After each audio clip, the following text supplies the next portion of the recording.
CSIR, National Institute for Interdisciplinary Science and Technology, Trivandrum has developed designer rice which has 22% protein and low GI around 54. இது என்னங்க புதுசாக designer rice, அதாவது நம்ம CSIR அப்படின்னு சொல்லிட்டு இந்தியாவில் இந்த அக்ரிகல்ச்சரல் ப்ராடக்ட்ஸ் இதுக்காக இருக்கக்கூடிய ஆராய்ச்சி நிறுவனம் உங்களுக்கு ஒரு புதுசாக ஒரு ஃபோர்ட்டிஃபைடு ரைஸ் ஒன்று டெவலப் பண்ணியிருக்காங்க.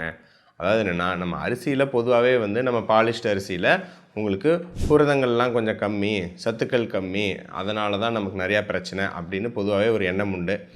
அதனால் இவங்க கஷ்டப்பட்டு ஆராய்ச்சி பண்ணி உங்களுக்கு அதனுடைய கிளைசிமிக் இண்டெக்ஸ் கம்மியாக இருக்கிற மாதிரி, அதாவது நமக்கு ரத்த சர்க்கரை அளவுகளை கூட்டும் திறன் கம்மியாக இருக்கிற மாதிரி ஒரு 54% இருக்கிற மாதிரியும், புரதங்கள் வந்து 22% இருக்கிற மாதிரியும். நமக்கு சாதாரண ரைஸில் வந்து புரதங்கள் வந்து 5% கம்மி தான், அதை 22% இருக்கிற மாதிரியும், இரும்புச்சத்து, ஃபோலிக் ஆசிட் இந்த மாதிரியான சத்துக்கள்லாம் செயற்கையாக அதில் ஆட் பண்ணி கர்னல் அந்த அரிசி இருக்குது இல்லைங்களா, அந்த தானியத்தை அப்படியே வந்து ஃபேக்ட்ரியில் உருவாக்கின மாதிரி இருக்குது. இது வந்து மரபணு மாற்றம் செய்யப்பட்டு வந்த மாதிரி தெரியல. ஸோ இதுதான் வந்து புதுசாக டெவலப் பண்ணி கொண்டு வந்திருக்காங்க. ஸோ இது என்னங்க பயங்கரமாக இதை ரெவல்யூஷனைஸ் பண்ண போகுதா? ஏற்கனவே நம்ம ஊரில் உங்களுக்கு ஃபோர்ட்டிஃபைடு ரைஸ்ன்னு சொல்லிட்டு இரும்புச்சத்து சேர்த்து ஒரு ரைஸ் கொண்டு வந்தாங்க. ஆனால் மக்கள் மத்தியில் பயங்கரமான எதிர்ப்பு. நான் அதை பற்றி ஒரு வீடியோ போட்டேன், அதுக்கே பயங்கரமான எதிர்ப்பு இருந்துச்சு.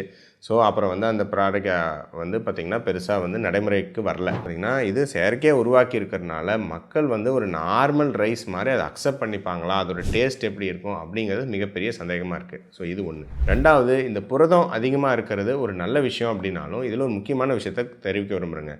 நிறைய பேர் உங்களுக்கு சாதா ரைஸை விட வேறு தானியங்கள், உதாரணத்துக்கு ஒரு ஓட்ஸு அல்லது கோதுமை, இதெல்லாமே வேறு சில சிறுதானியங்கள், இந்த கீனுவா, இதெல்லாமே வந்து பொதுவாக வந்து புரதங்கள் கொஞ்சம் அதிகம், நார்ச்சத்து கொஞ்சம் அதிகம், மாவுச்சத்து கொஞ்சம் கம்மி. அதனால் அதை சூஸ் பண்ணுறது நிறைய பேர் வந்து பண்ணுறாங்க.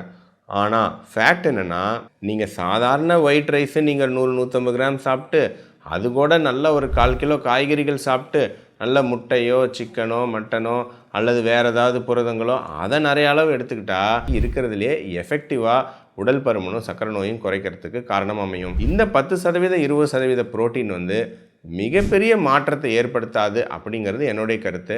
ஆனால் இது மார்க்கெட்டுக்கு வந்து பார்த்தா தான் இதோட மக்களோட அக்செப்டபிலிட்டி எப்படி இருக்குது, டேஸ்ட் பிடிக்குதாங்கலாம் தெரியும். காத்திருப்போம், எப்படி இருக்குன்னு பார்ப்போம்.